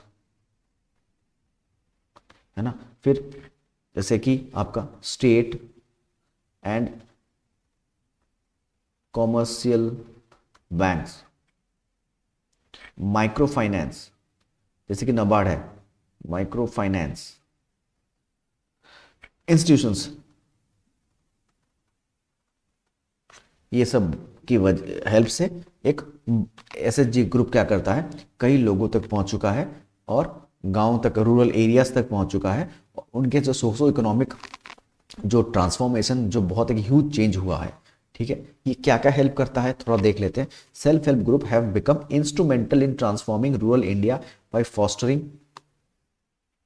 community participation, financial inclusion and women empowerment. Acting as grassroots institutions, they address socio-economic disparities and create opportunities for sustainable development. ठीक है, पहला क्या, empowering women. SHG provide a platform for women to gain financial independence through savings and credit activities. ठीक है, तो उनको काम कुछ देती है, उनको फाइनेंशियली इंडिपेंडेंस देती है, और उनको क्या होता है, उनके सेविंग्स और क्रेडिट एक्टिविटीज भी हेल्प करती है। They promote leadership and enhance women roles in decision making, fostering gender equality. ठीक है, नेक्स्ट क्या है, facilitating financial inclusion, enables access to microfinance, reducing dependence on informal money lenders. Members utilize loans for self-employment, boosting family incomes and local economies.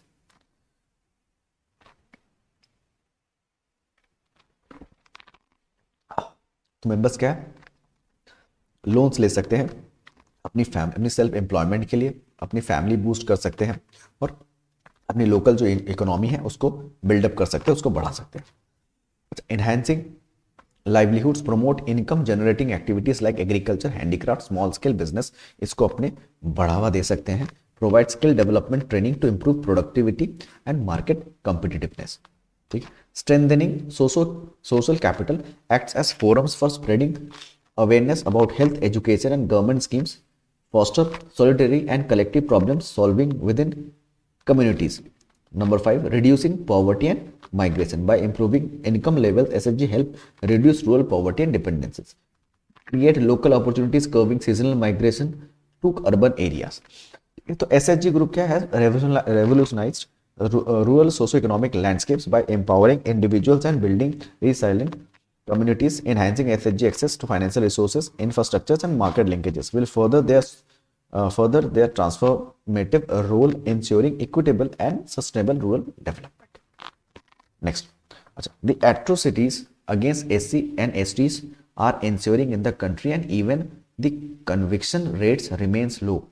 Identify the reasons and suggest measures to end atrocities against SC STs. अब देखिए 250 marks का बढ़ गया है ना, ये 250 marks का हो गया है। इसका पहले क्वेश्चन, अच्छा ये भी 250 मार्क्स का था, है ना, इससे पहले। अच्छा 250 मार्क्स का अब आ गया है, ये 15 मार्क्स का होगा। इसमें करीब आपको 2.5 पेज आपको लिखना होगा। ठीक है, तो ये आपका 250 वर्ड्स का आपका आ चुका है। तो पहले 10 मार्क्स का आ रहा था, अब 250 वर्ड्स का है। ठीक है, तो 250 वर्ड्स का स्टार्ट हो चुके हैं। तो इसमें पहला क्वेश्चन हमने सॉल्व किया रिगार्डिंग क्या था, सेल्फ हेल्प ग्रुप। अब नेक्स्ट क्या है अपना SC STs को जो है उसके रिलेटेड है। तो atrocities against SC STs, reasons and measures, क्या करना चाहिए। इतना देश आगे बढ़ चुका है फिर भी देश में इतनी प्रॉब्लम्स हैं, उसको लेकर एक क्वेश्चन है और जो इंपॉर्टेंट भी है। ठीक है, despite constitutional safeguarding and legal protections, atrocities against schedule caste and schedule tribes persist in India.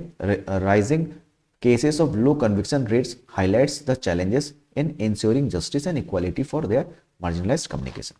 Body क्या क्या है, reasons for increasing atrocities क्या होगा, caste based discrimination, deep rooted prejudices and societal hierarchies persuade operations. तो caste based discrimination आपके हो रहे हैं, इकोनॉमिक एक्सप्लॉयटेशंस हो रहे हैं, वीक लॉ इन्फोर्समेंट है, पॉलिटिकल इन्फ्लुएंसेस, सोशल आइसोलेशंस है। ये सारे रीजंस के वजह से क्या है हमारे क्या है इंक्रीजिंग एट्रोसिटीज़ में प्रॉब्लम्स आ रहे हैं। साथ में क्या है, लो कन्विक्शन रेट्स हो रहे हैं जिसमें पुअर इन्वेस्टिगेशन है, जुडिशियल डिलेज है, विक्टिम इंटिमिडेशन है। ये सारी प्रॉब्लम की वजह से हमारे जो SC STs हैं, शेड्यूल कास्ट, शेड्यूल ट्राइब्स हैं, उसमें क्या है धीरे धीरे एट्रोसिटीज़ बढ़ रही है, प्रॉब्लम्स बढ़ रही हैं। ठीक है, इसको कैसे मेजर्स करना है, strengthen legal framework, ensure strict implementation of SC and STs।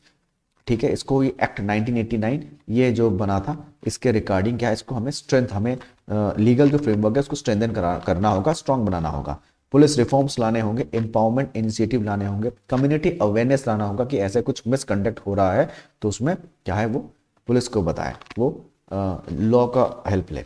Judicial reforms, हमें फास्ट ट्रैक कोर्ट्स बनाने होंगे जिसकी वजह से क्या होता है कि SC STs को जल्द से जल्द स्ट्रिक्ट लॉज बना सके और उनकी हेल्प कर सके। तो ऐसे हमें कुछ चीज़ें ऐसे लिखने होंगे, जैसे कि हमने बॉडी देखा होगा तो हमने पहले क्या किया, एक स्टार्टिंग एक नोट लिखा, उसके बाद हमने ये पूरा बॉडी हमने ऐसे लिखा और फिर लास्ट में हमने कंक्लूजन लिख दिया। तो ऐसे करके ये करीब 2 से 2.5 पेज तक हमें ये लिखना होगा।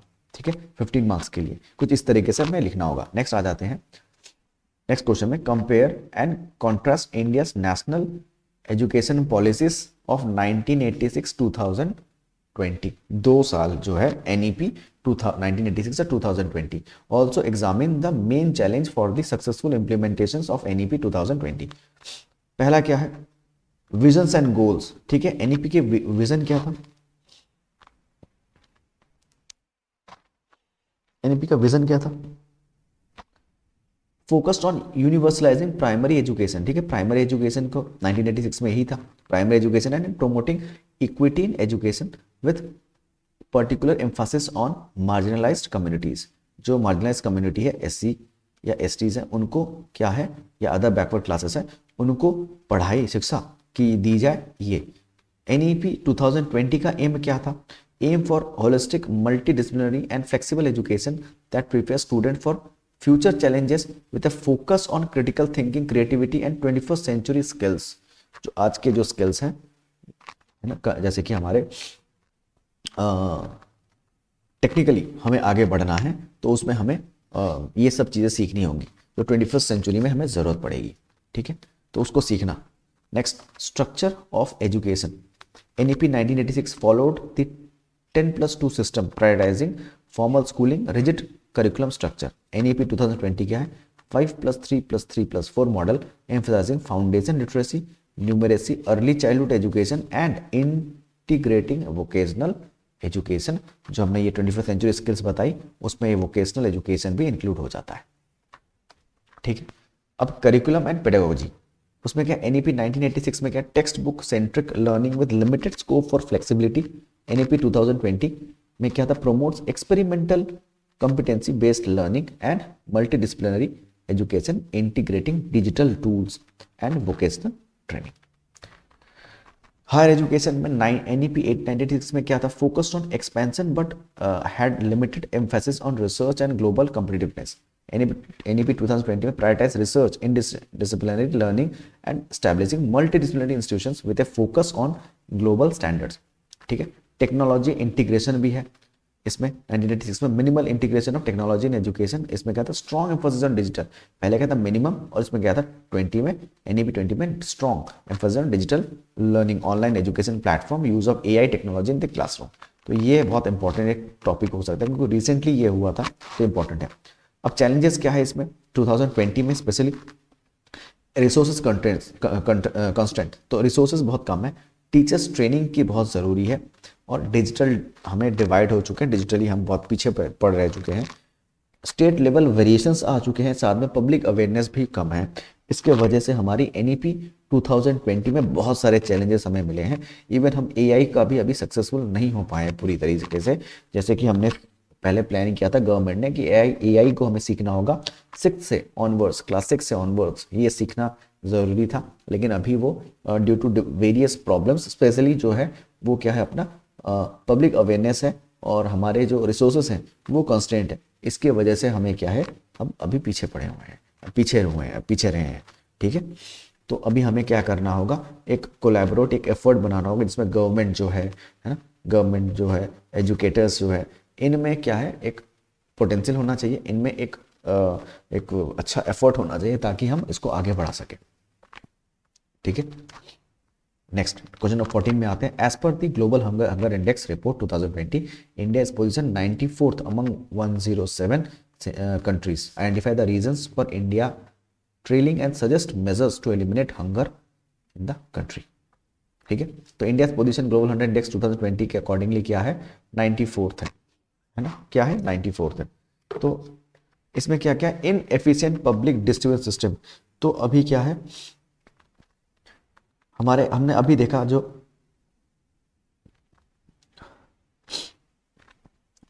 कि PDS सिस्टम किस तरह से पीछे रह चुका है, और इसमें लीकेजेस, करप्शंस और इनएडुकेट टारगेट जो है उसके वजह से क्या हो जाता है कि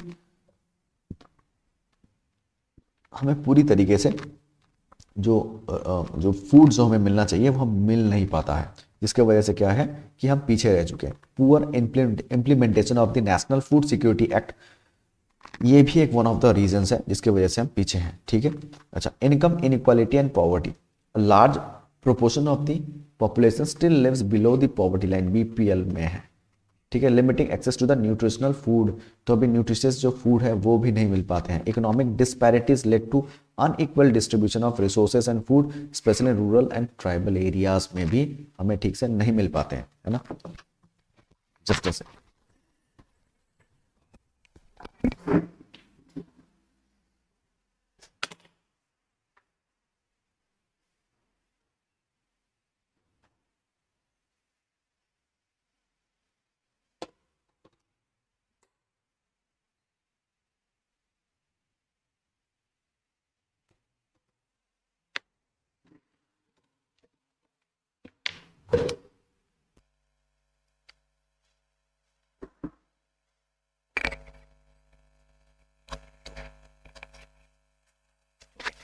मेल न्यूट्रिशन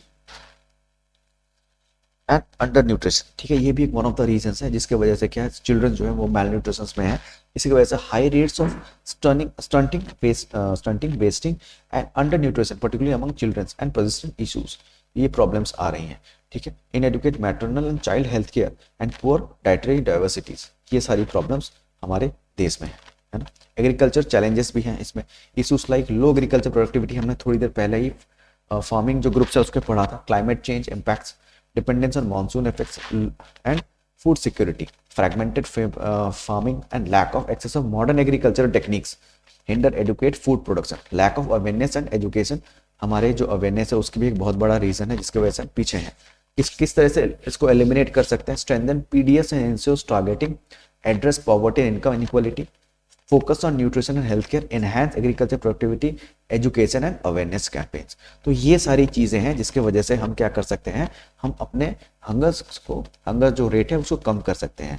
वैसे अगर देखा जाए 2024 में आउट ऑफ 133 हमारा जो रैंक है इंडिया का वो 39th है, ठीक है, तो वो 39th है, हमें ये याद रखना होगा, ठीक है। तो ये क्वेश्चंस ऐसे हमें ऐसे लिखना है 250 वर्ड्स में, जिसमें हमने देखिए कैसे हमने इसको सजा के लिखा है। पहले हमने इसका एक छोटा सा एक इंट्रोडक्शन दिया है, फिर इसका बॉडी जो पार्ट है 1 2 3 ऐसे पॉइंट वाइज हमने लिखा है और उसको एक्सप्लेन किया है छोटे छोटे पार्ट्स में, और लास्ट में क्या है इसको पूछा गया था कि इसको एलिमिनेट भी, इसका सॉल्यूशन भी बताओ, तो हमने इसका सॉल्यूशन भी बताया है और लास्ट में आपका कंक्लूजन, ठीक है। तो इस तरह से आपको सॉल्व करना होगा। और साथ में अगर क्वेश्चंस दे दिए जाए तो उसमें अगर आप अपने जो करंट अफेयर्स का जो पार्ट है, मतलब जो 39th जो ये रैंक दे के रखा हुआ है ना, ये अगर आप ऐसे लिख देते हैं तो इसमें क्या हो जाता है, आपको एक्स्ट्रा मार्क्स होता है। क्वेश्चन में ऑलरेडी मेंशन्ड है तो आपको लिखने की जरूरत नहीं है, लेकिन अगर मेंशन नहीं है तो अगर आप मेंशन करते हैं तो उसमें एक्स्ट्रा मार्क्स मिल जा सकते हैं, ठीक है, मिलने के चांसेस होते हैं।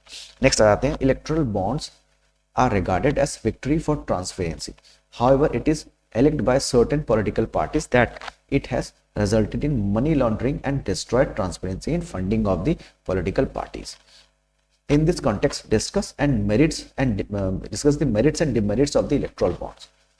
तो ये सारी चीजें हैं, है ना। हमने अब देखिए एक बार, जैसे कि मेरिट्स में क्या क्या है, transparency in donor identity, reduction of black money, privacy for donors, erase transactions, और डिमेरिट्स में क्या है, lack of transparency, potential of money laundering, favours larger political parties, erosion of trust, ऐसे, और लास्ट में कंक्लूजन। तो बस बताने का ये मतलब है कि किस तरीके से आपको लिखना है। इसमें आपने देखा introduction of electoral bonds in 2018, ये हमने जैसे पहले ही बता दिया था कि सोर्सेज बहुत ज़रूरी है, तो इस तरीके से हमें सोर्सेज की हेल्प से पूरा क्वेश्चन हमें ऐसे सजा कर लिखना पड़ेगा, ठीक है। नेक्स्ट आते हैं 16, strong civil servant, is a strong civil servant a threat to democracy? Discuss important questions. क्या सिविल सर्वेंट, एक स्ट्रॉन्ग सिविल सर्वेंट एक थ्रेट है? तो role of civil servant in democracy बहुत इंपॉर्टेंट है। Civil servant are expected to be neutral, efficient होना चाहिए और accountable to the elected government. They execute policies formulated by the political leaders while ensuring continuity in governance.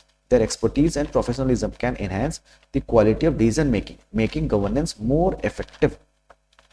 ठीक है, तो ये role है उनका। Potential threats of strong servants क्या है, कंसंट्रेशन ऑफ पावर, जब पावर्स बहुत ज्यादा हो जाती है तो उसको बैलेंस नहीं कर पाते हैं तो उसमें प्रॉब्लम आ जाती है। ब्यूरोक्रेटिक ओवर रीच, ठीक है, जो ब्यूरोक्रेसी है उसमें एक बार कई बार हिंडरेंस आ जाती है, ठीक है, तो डिसीजन मेकिंग थोड़ी गलत हो सकती है, ठीक है, ओके। तो ये सारे रीजंस है। चेक्स एंड बैलेंसेस, ठीक है, democracies have mechanisms in place such as legislative oversight and judicial review, ठीक है। इम्पैक्ट ऑफ पब्लिक ट्रस्ट, बहुत बार क्या हो जाता है, सिविल सर्विस सर्वेंट्स जो है उन पे पब्लिक जो है वो ट्रस्ट नहीं कर पाती है, इसके वजह से क्या हो जाता है, कई प्रॉब्लम्स आ जाती हैं और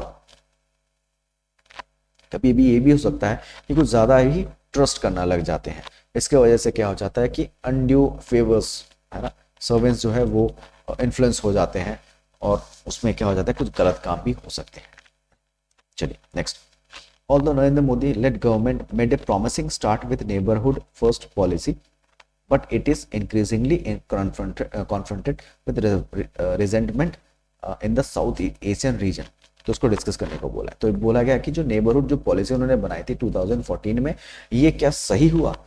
क्या इसमें कुछ गलत नहीं हो रहा था कि इसमें देखिए कि डिफरेंट जो उनके पास पास में जो वो गए थे, हमारे जो नेबरिंग कंट्रीज है, जैसे श्रीलंका हो गया, नेपाल हो गया, है ना, बांग्लादेश हो गया, पाकिस्तान हो गया, उन्होंने बहुत सारी चीज़ें जो है अपोज की हैं, ठीक है, अपोज की, जिसके वजह से क्या है कि ये जो इम्प्लीमेंट किया गया नेबरहुड फर्स्ट पॉलिसी, ये जो 2014 में किया, तो उसमें कई लूप होल्स भी दिखे, है ना, तो इसमें हमें थोड़ा सा ध्यान में रखना है। लेकिन इसमें क्या है, लिखने के टाइम पर हमें ये Sri Lanka and the China factor जो है, ये belt and road initiative BRI, हम इसको हम लास्ट में से करेंगे भी, BRI है, तो ऐसे कुछ प्रॉब्लम्स हमें फेस करने पड़े थे। तो इसमें क्या है, हमने फैक्टर्स, सोर्सेस हमने ऐड किए हैं। देखिए ये सोर्सेस हमें ऐड करने हैं। काला पानी लिपू लेक में जो प्रॉब्लम्स हो रहे थे, है ना, बॉर्डर डिस्प्यूट जो हो रहा था, ये हमें ऐड करने हैं, ठीक है। तो आप समझ सके होंगे कि क्या करना होगा हमें। ये देखिए बांग्लादेश के साथ जो हमारे इम्बैलेंसेस हो रहे थे, है ना, NRC के वजह से रिगार्डिंग, है ना, तो ये सारी चीज़ें हमें याद रखने हैं। और पाकिस्तान के साथ तो कश्मीर की जो प्रॉब्लम है, जम्मू कश्मीर की 2019, उससे पहले बाद में, उसके बाद क्या है, प्रॉब्लम्स होते गए। तो ये जो है ये हमें सोर्सेस ऐड करने होंगे, तब जाके हम अच्छा क्वेश्चंस लिख सकते हैं, ठीक है, ओके। तो अच्छा BRI के बारे में वापस आ जाते हैं। देखिए BRI है ना, China's belt and road initiative, है ना, BRI है। ये क्या है, इसमें हमने अभी थोड़ी देर पहले पढ़ा था। तो BRI हम देख लेते हैं कुछ इस तरीके से। ये वन बेल्ट वन रोड भी क्या कहा जाता है। BRI जो है वो 2013 में लॉन्च हुआ था, है ना, ये 2013 में लॉन्च हुआ था, ठीक है, ठीक है, 2013 में लॉन्च हुआ था। ये क्या है, इसको ये साउथ ईस्ट एशिया से ना पूरा चाइना क्या करता है, लिंक करना चाहता था, ठीक है, इसको लिंक करना चाहता था।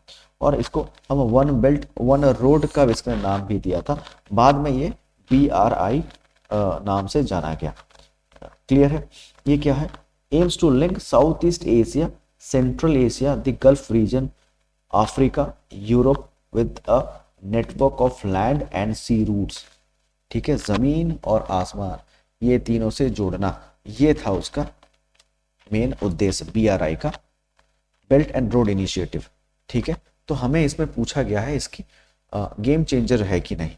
तो इसमें इकोनॉमिक बेनिफिट्स क्या क्या है ज्वाइनिंग BRI पर। इंडिया ने इसको थोड़ा अपोज किया था, इंडिया इसमें नहीं जुड़ा था। तो उसमें इकोनॉमिक बेनिफिट्स क्या क्या है BRI को जुड़ने से, strategic and Jio political concerns क्या क्या हो सकते थे, ये सारी चीज़ें, ठीक है। इंडिया को थोड़ा सिक्योरिटी रिस्क था कि इंडिया फियर कर रहा था, डर रहा था कि बाद में ये सब मिल के इंडिया पर अटैक कर सकते हैं, तो इसलिए उसने ज्वाइन नहीं किया, ठीक है। और क्या, depth trap diplomacy, India has express concerns about the potential for participating countries to fall into depth trap due to large Chinese loans. तो एक्चुअली क्या है, चाइनीज को जो लोन्स है बहुत ज़्यादा हैवी लोन्स में ले रखा है, और वो क्या पता रिपे ना कर सके, इसीलिए इंडिया ने ये कंसर्न बताया कि इन फ्यूचर इतना बड़ा जो प्रोजेक्ट जो वो बना रहे हैं, इन फ्यूचर वो क्या कर सकते हैं, वो बाद में प्रॉब्लम आ सकती है और लोन्स ले सकते हैं जिससे प्रॉब्लम्स आएंगी, ठीक है। लैक ऑफ ट्रांसपेरेंसी भी एक बड़ी प्रॉब्लम है चाइना के साथ। ये भी एक बड़ी प्रोजेक्ट, इस इतनी बड़ी प्रोजेक्ट में ट्रांसपेरेंसी अगर ना हो तो प्रॉब्लम हो सकती है। तो ये कारण थे कि इंडिया पीछे था और पूरा प्रोजेक्ट जो है वो इस पर पूरा डिपेंडेंट है, ठीक है। तो अभी क्या है, हमें ऐसे क्वेश्चंस हमने जो सॉल्व किए, हमने देखे कि कुछ कैसे क्वेश्चन सॉल्व करने हैं, इस तरीके से आपको क्वेश्चन सॉल्व करने हैं, है ना।